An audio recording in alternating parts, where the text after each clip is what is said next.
Hello, I'm Josh from Kings on Grass, and this is Stuff Commentators Says Part 3, UEFA Champions League Semi-Final Edition. Real Madrid vs Chelsea. Glenn Hoddle said a game where players are being pressed 1v1 will be difficult to watch because teams will cancel each other out. I don't think he's watched any Leeds United this season.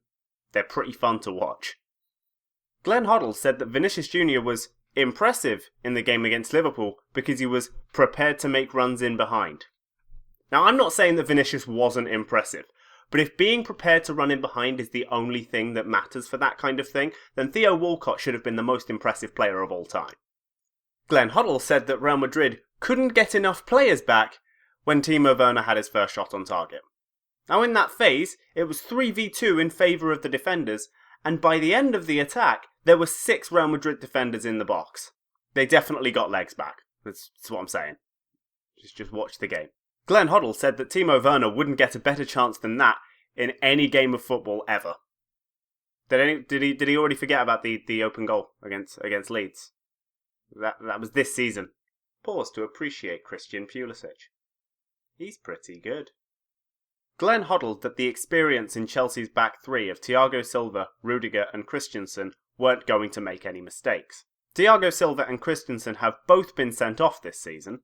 Thiago Silva and Rudiger have both made errors leading to goals. There's mistakes there. Pause to appreciate Karim Benzema. He's also pretty good. Glenn Hoddle then started talking about the weird position that Kroos kept picking up when he dropped to support the back line in possession. Hoddle says he understands when it's a back four or when it's a back three but one of the defenders is pushing up really high. Just look at that picture. Just look at that picture there. I see 2 defenders and Toni Kroos in between them. He's not doing anything radical. He's just covering a position that's been left by a defender. It's fairly standard in modern football, Glenn. Glenn Hoddle said that Chelsea have such a good squad that they can replace players on the pitch with very similar players all over the bench. He said this when Azpilicueta was about to come off and Reece James was stepping in his place. Reece James, who is a very fast, very physically gifted right back. Azpilicueta, a much more technical player who usually plays in a centre-back in a back three. Their similarities literally end at their ability to play right back.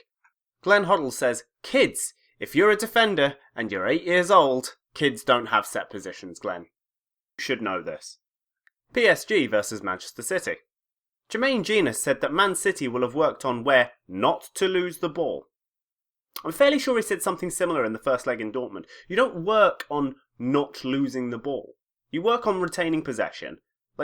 There's no good position on the pitch to lose the ball. Jermaine Jenas said that Man City need to move the ball, not just run with the ball. Don't they usually? Isn't pass and move a really common theme in all of their matches? Isn't it something that most top teams do at that level? I don't think John Stones is going to dribble past 5 men and shoot. Jermaine Jenas then said about 10 minutes later that City need to get the ball out wide so that the wide players can dribble at you. Now that's obviously a more accurate representation of how teams at that level are going to play, but it does technically contradict his previous statement. And I'm a nitpicky person. That's what I do on these things. Pause to appreciate Marquinhos. He's pretty good. Darren Fletcher said that you don't see many teams like PSG in reference to how quick they are on the break. Now, I don't know how much Champions League football he watches. I do. He's on BT Sport. He watches all the Champions League football. But let's break that one down. Barcelona during the MSN years.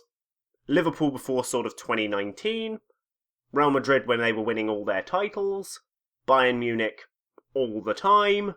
Attacking with pace is like a staple of continental football. It happens all the time. Jermaine Jenas said that Pep Guardiola would probably change things because PSG's tactics are currently working. There's nothing wrong with this statement, it just seems a little bit obvious. Wouldn't most people change something if it wasn't working? Jermaine Jenas said that Man City weren't doing well enough because they did not have a striker that makes forward runs. Guardiola has won more trophies this season as a manager than Jermaine Jenas has in his entire career. I'm not saying you can't criticise him, but I'm sure that Pep's approach, which is a lot more than just getting players in behind, is going to be a bit more successful than anything that you come up with. Pause to appreciate Kevin De Bruyne. He's very good. Jermaine Jenas said that there was no way Kevin De Bruyne was going to give up that free kick to Riyad Mahrez. Pause to appreciate Riyad Mahrez. Kevin De Bruyne knows he's good. Jermaine Jenas said, "If you're Pep, do you consider putting Aguero on for 10 minutes? If you're anybody else, yeah. But Pep doesn't care if you're a club legend. Pep only cares about winning. And if you'd like proof, ask Ronaldinho, ask Thomas Muller, and ask Yaya Toure. 3 club legends who didn't get game time under Pep Guardiola. Pep Guardiola clearly doesn't think Aguero's the guy anymore." Jermaine Jenas said, "I'll be surprised if they keep this one in the corner. What do you think?" Looks like they're going to keep it in the corner. Anyway, that's it for Stuff Commentary Says Part 3, guys. I hope you enjoyed the video. Don't forget to give a like, comment, and subscribe, and I will talk to you next time.